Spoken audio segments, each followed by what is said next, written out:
त अब हामी 11 वटा ट्रान्जेक्सनहरु त डिस्कस गरिसक्यौं लास्ट भिडियोमा। त्यसपछि अब हाम्रो जुन बाँकी ट्रान्जेक्सनहरु रहेको छ त्यो ट्रान्जेक्सन मैले यहाँ एकदम हेर्न सक्नुहुन्छ, बोर्डमा लेखिसकेको छु 12 देखि 22 सम्म। हामी स्टार्ट गरौँ। अब अर्को ट्रान्जेक्सनहरु बिजनेसमा के हुने गरेको र त्यो ट्रान्जेक्सनले यो एसेट्समा, लायबिलिटिजमा र क्यापिटलमा कसरी चेन्जेस ल्याएको हुन्छ, कुन कारणले चेन्जेस ल्याएको हुन्छ, अब डिस्कस गरौँ।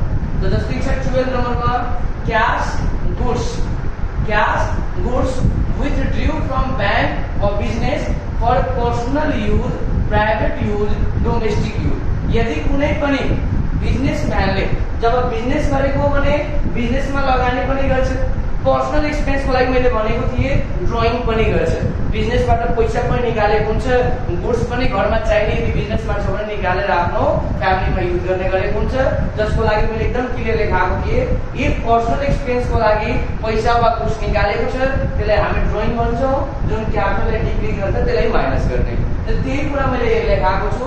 इफ त्यो ओनरले क्याश बैंकबाट निकाल्न सक्छ वा बिजनेसबाट निकाल्न सक्छ, गुड्स बिजनेसबाट निकाल्न सक्छ, के को लागि त for personal use, private use, domestic use. Means यो तीनटै भनेको पर्सनल एक्सपेन्सको लागि हो, व्यक्तिगत खर्चको लागि। यदि बिजनेसबाट गुड्स वा क्याश निकालेको छ बिजनेसम्यानले त त्यसको क्यापिटल के हुन्छ, डिक्रिज हुन्छ, जसले हामी ड्रइङ नामले लेख्छौं र त्यो बेला हामीले क्यापिटललाई के गरिन्छ माइनस। त सबभन्दा पहिला एसेट्सको पोइन्ट अफ भ्यूले हेर्दाखेरि यहाँ विथड्र गरेको बिजनेसबाट त बिजनेसबाट केही न त केही जान्छ, क्याश निकालेको बिजनेसबाट त क्याश जान्छ, बैंकबाट पैसा निकालेको छ त बैंक ब्यालेन्स गर्छ, राइट। गुड्स निकालेको छ भने स्टक जान्छ, केही न केही त बिजनेसबाट निकालेको त बिजनेसबाट जान्छ नि, त त्यो बेला त्यसलाई के गर्नु पर्यो, माइनस गर्नु पर्यो। त एसेट्सबाट के गरौँ, जे निकालेको छ त्यसलाई एसेट्सबाट हामी माइनस गरौँ। त पहिला माइनस गरिदिउँ। सपोज बिजनेसबाट क्याश निकाल्यो त क्याश माइनस गर्ने, बैंकबाट पैसा निकालेको त के गर्ने, बैंक ब्यालेन्स माइनस गरिदिने, वा गुड्स निकालेको भने त्यो बेला के माइनस गरिदिने, स्टक माइनस गरिदिने। त सबभन्दा पहिला बिजनेसबाट पर्सनल एक्सपेन्सको लागि के ओनरले निकालेको हो त क्याश निकालेको, बिजनेसबाट त क्याश, बैंकबाट पैसा निकाल्यो भने बैंक, गुड्स निकालेको भने स्टक, जे निकालेको त्यसलाई के गर्ने, एसेट्सबाट पहिला माइनस गर्ने। अनि यो पर्सनल एक्सपेन्स हो त रुलको अकर्डिङ क्यापिटल के हुन्छ, माइनस। जुन माइनस गर्दाखेरि के लेखेर माइनस गरिन्छ, यो ड्रइङको कारणले माइनस गरिन्छ। ठीक, एक्सपेन्स नलेख्ने, किनभने यो बिजनेसको एक्सपेन्स थोरै न हो, यो त पर्सनल एक्सपेन्स हो। त त्यसको क्यापिटलबाट घटाउनको लागि हामी बिजनेसमा के लेख्ने गरेको हुन्छौँ, ड्रइङ। ल next cash withdraw from bank for office use. हामी बैंकबाट क्याश त निकाल्यो, त्यहाँ पनि निकालेको थियौँ तर त्यो पर्सनल युजको लागि थियो, तर यो कुन युजको लागि हो, अफिस युजको लागि हो। बैंकबाट पैसा निकाल्यो, बैंकमा जुन बिजनेसको नाममा सेभिङ थियो त्यसबाट केही पैसा निकाल्यो, अफिस युजको लागि, बिजनेस युजको लागि। त त्यो बेला एसेट्सको पोइन्ट अफ भ्यूले हेर्दाखेरि क्याश आउँछ, पैसा त आउँछ, बिजनेसमा पैसा आयो, क्याश प्लस भयो, अनि बैंक ब्यालेन्स के हुन्छ त, बैंक ब्यालेन्स डिक्रिज हुन्छ, त एसेट्स पनि बैंक के गरिदिने, माइनस गरिदिने। यसमा लायबिलिटीमा कुनै इफेक्ट भएन अनि क्यापिटलमा कुनै किसिमको इफेक्ट भएन। त्यस्तै छ क्याश डिपोजिटेड इन्टु बैंक। हामी जब अफिस युजको लागि पैसा निकालेको थियौँ त क्याश आयो, त्यसलाई प्लस गर्यो, राइट। बैंकबाट निकालेको पैसा बैंक ब्यालेन्स गर्यो, त्यसलाई माइनस गर्यो। ठीक त्यसको अपोजिट ट्रान्जेक्सन यहाँ के लेखिदिए, क्याश डिपोजिटेड इन्टु बैंक। अब बिजनेसमा भएको क्याश हामी बैंकमा डिपोजिट गर्न लागेको, त बैंकमा डिपोजिट गर्न लागेको भने अब बैंकको ब्यालेन्स के हुन्छ, बढ्छ, अनि क्याश ब्यालेन्स के हुन्छ, घट्छ। त क्याश ब्यालेन्स माइनस भयो, क्यापिटलमा पनि इफेक्ट हुँदैन, लायबिलिटीमा पनि कुनै किसिमको यो ट्रान्जेक्सनले इफेक्ट गर्दैन। नेक्स्ट ट्रान्जेक्सन छ, यो अलिकति ध्यान दिएर बुझ्ने है, गुड्स लस्ट बाइ फायर। मैले यहाँ फायर लेखेको छु, चोरी पनि हुन सक्छ, राइट, एक्सिडेन्टले पनि लस्ट हुन सक्छ, डिस्ट्रोय हुन सक्छ हाम्रो गुड्स। त कुनै किसिमको बिजनेसको गुड्स डिस्ट्रोय यानी कि लस्ट भएको छ, रिजन फायर, थेफ्ट, एक्सिडेन्ट हुन सक्छ।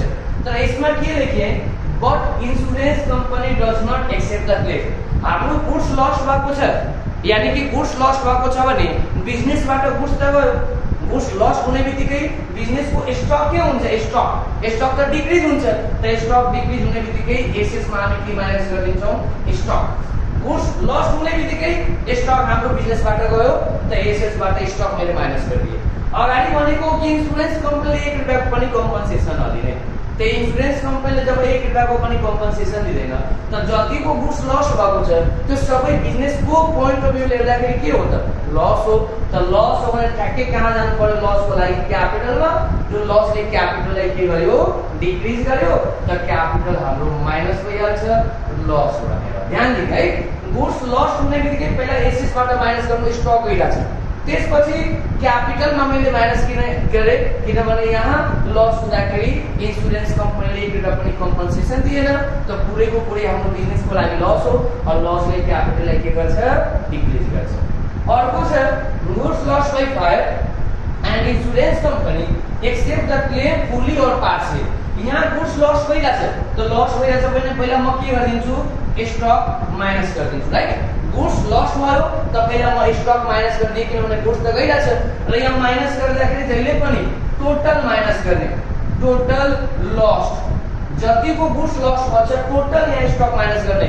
अब सपोज 10,000 को गुड्स छ अनि इन्स्योरेन्स कम्पनीले 6,000 रुपैयाँ दियो त हाम्रो लस त 4,000 हो तर माइनस गर्दाखेरि स्टक त 10,000 माइनस हुन्छ नि किनभने गुड्स त 10,000 को गएको छ लस भएको छ त यहाँ स्टकको इफेक्ट हेर्दाखेरि जतिको लस भन्छ पुरै स्टक माइनस गर्ने त 10,000 को लस भन्छ भने 10,000 माइनस गर्ने राइट। ल त्यसपछि अब यहाँ कम्पनसेसन आउँदाखेरि फुली आउन सक्छ वा पार्शियली आउन सक्छ त जति आएको छ फुली आओस् या पार्शियली आउँछ जति आउँछ त्यो हाम्रो लागि एसेट्स हो यहाँ प्लस गरिदिने इन्स्योरेन्स कम्पनी भनेर।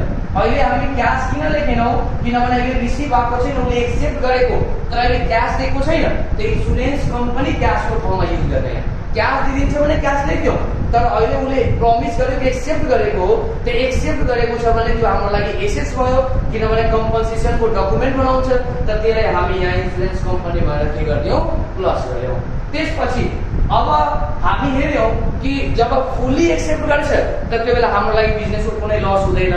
10,000 को गुड्स लस भयो 10,000 इन्स्योरेन्स कम्पनीले कम्पनसेसन दियो तर इन केस 10,000 को ठाउँमा 6,000 मात्रै दिएको छ त 10,000 त लस भयो 10,000 माइनस गर्यौ 6,000 दिएको छ त 6,000 इन्स्योरेन्स कम्पनीको नाममा एसेट्स को प्लस गर्यौ र हाम्रो बिजनेसको लागि त्यो बेला त लस भइहाल्छ। कति लस हुन्छ 4,000 त जति लस हुन्छ त्यसलाई यहाँ माइनस गर्नु पर्यो क्यापिटलमा। त याद राख्ने यो लस भयो भने मात्रै माइनस गर्ने फुल्ली एक्सेप्ट गर्छ भने लस हुँदैन 10,000 को लस हुन्छ 10,000 ले दिन मान्यो त त्यो बेला हाम्रो लागि लस हुँदैन त त्यो बेला हामीले यहाँ माइनस गर्न मिल्दैन। पार्शियली छ हाम्रो लागि लस भएको छ बिजनेसको लागि अनि मात्रै के गर्ने क्यापिटल माइनस गर्ने। त यो थियो इन्स्योरेन्स कम्पनीको केस जुन गुड्स लस हुन्छ भने त्यो बेला कम्पनसेसनको कन्डिसनहरु के हो त्यो हामी यहाँ एकदम राम्रोसँग अब बुझ्यौं। अर्को छ आउटस्ट्यान्डिङ एक्सपेन्सेस ड्यू जुन मैले यहाँ लेखाएको छु हेर्न सक्नुहुन्छ।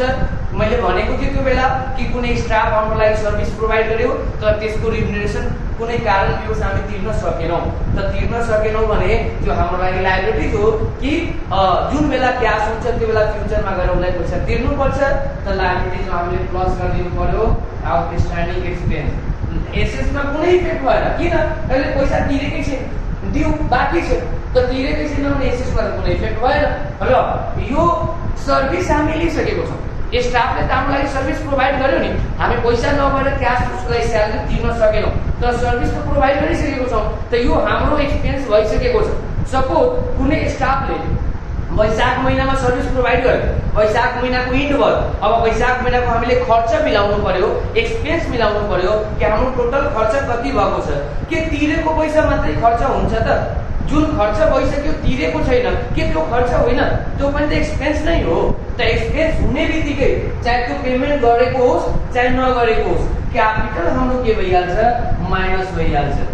जब हामी एक्सपेन्सेस पेड गरेको थियौं त क्याश गएको थियो एसेट्स माइनस गरेको थियौं अनि एक्सपेन्स हो क्यापिटल माइनस गर्यो यहाँ बाँकी छ त एसेट्समा रिप्लेस गरेर हामी के गर्यौं लायबिलिटीमा बाँकी भएको हुनाले प्लस गर्यौं तर यो एक्सपेन्स नै हो हाम्रो लागि त क्यापिटलमा के गर्नु पर्यो माइनस गर्नु पर्यो खर्च भइसकेको छ त खर्च हुने बित्तिकै हाम्रो क्यापिटल के हुन्छ माइनस।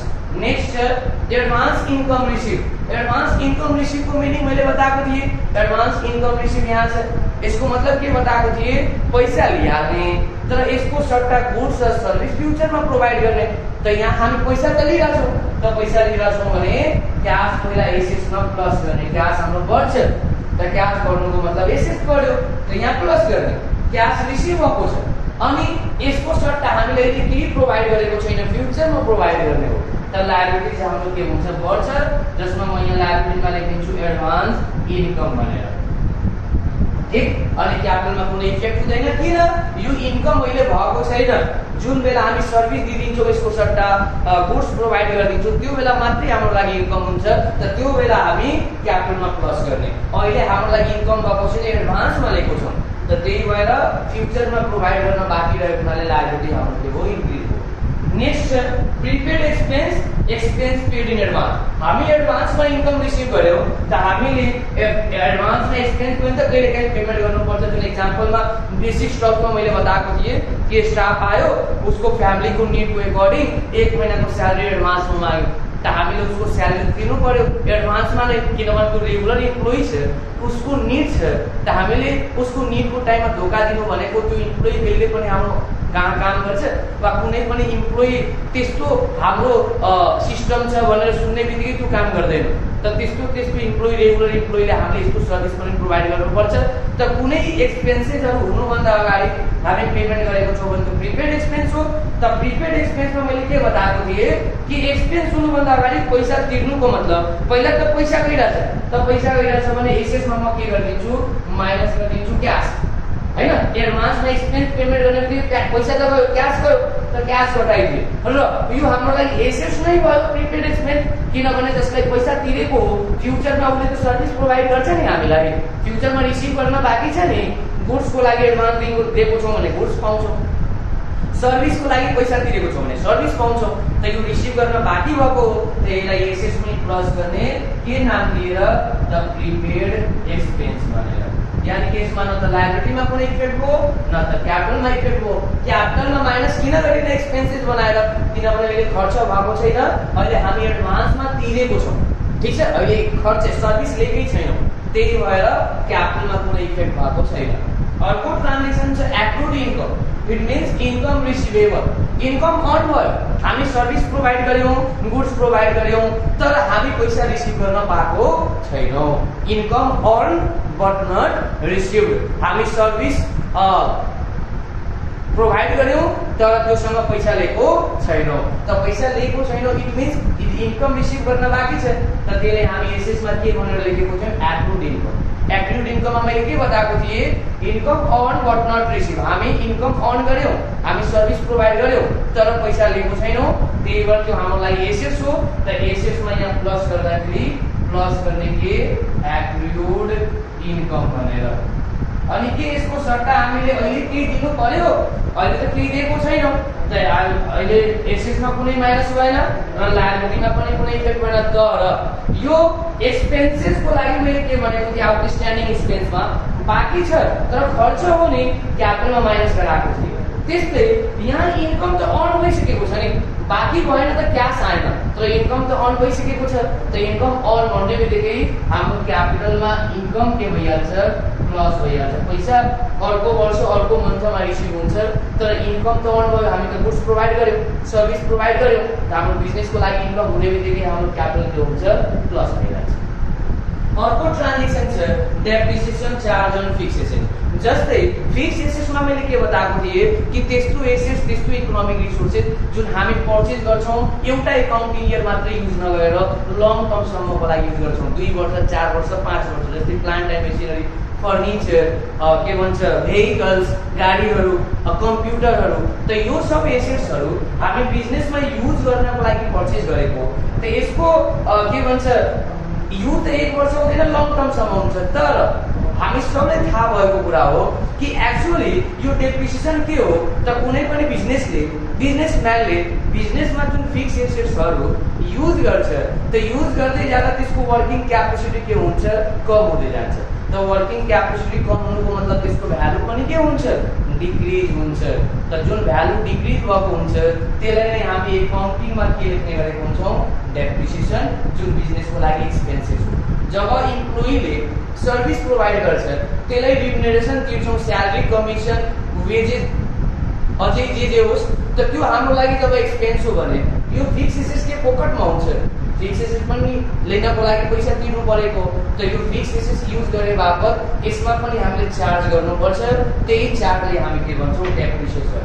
त यो डेप्रिसिएसनलाई क्याशमा नतिर्ने भएको हुनाले जुन एसेट्स युज गरे बापत त्यसको भ्यालु डिक्रिज भएको छ त्यो एसेट्सलाई एसेट्समा के गर्ने माइनस गर्ने। मेसिनरीमा गर्छ भने मेसिनरीको भ्यालु घटाइदिनुस्, फर्निचरमा सर्भिस लिएको छ भने फर्निचरको भ्यालु घटाइदिनुस्। अनि यो डेप्रिसिएसन हाम्रो लागि एक्सपेन्स हो, त एक्सपेन्स हो भने क्यापिटलमा के गरिदिनुस् माइनस गरिदिनु। डेप्रिसिएसन यानी कि एक्सपेन्स भयो, क्या लायबिलिटीमा कुनै इफेक्ट हुँदैन। लास्ट नामले चाहिँ रहेको छ जुन के हो त appreciate the value of fix assets. जस्तै फिक्स एसेट्स के थियो जसको युज गरे बापत भ्यालु डिक्रिज भएको हो, त्यस्तै कुनै कुनै फिक्स एसेट्स हुन्छ जसको भ्यालु के हुन्छ इन्क्रिज हुन्छ, एप्रिसिएट हुन्छ, बढ्छ। जस्तै एक्जाम्पलमा सबैलाई थाहा भएको कुरा हो ल्यान्ड। ल्यान्ड हामी एकचोटि पर्चेज गर्छौँ भने त्यसको युज गर्दै जाँदा त्यसको टाइम पास हुँदै जाँदा त्यसको भ्यालु बढ्छ कि घट्छ? एप्रिसिएट हुन्छ, इट मिन्स बढ्छ। त बढ्छ भने त्यो क्याशमा नभएर त्यो एसेट्सको भ्यालु बढेको, एसेट्समा फिक्स एसेट्स भनेर प्लस गर्ने, जुन एसेट्सको भ्यालु बढेको छ त्यसलाई प्लस गरिदिने। यो हाम्रो लागि इन्कम हो, त्यसलाई क्यापिटलमा प्लस गरिदिने एप्रिसिएसन भनेर। ल एप्रिसिएसन। त यदि एसेट्सको भ्यालु डिक्रिज हुन्छ एक्सपेन्स हो, क्यापिटलमा माइनस गर्ने, एसेट्समा माइनस गर्ने। अनि एप्रिसिएट गर्छ बढ्छ, त एसेट्समा पनि प्लस हो, क्यापिटलमा पनि प्लस हो। आई होप कि सबले यो एकपटक पुरै फुल्ली कन्सन्ट्रेसनको साथ यदि यो भिडियो हेरेको होला भने एकदम बुझ्ने हो। त आजको लागि यो च्याप्टर हामी इन गर्दैछौँ। यो च्याप्टरमा म्याक्सिमम इन्फर्मेसनहरू यो हो। यो बुझ्यो भने पुरै हाम्रो एकाउन्टिङ क्वेसनको जुन क्वेसनहरू छ त्यो इजी वेमा हामी सल्भ गर्न सक्छौँ। Thank you for watching.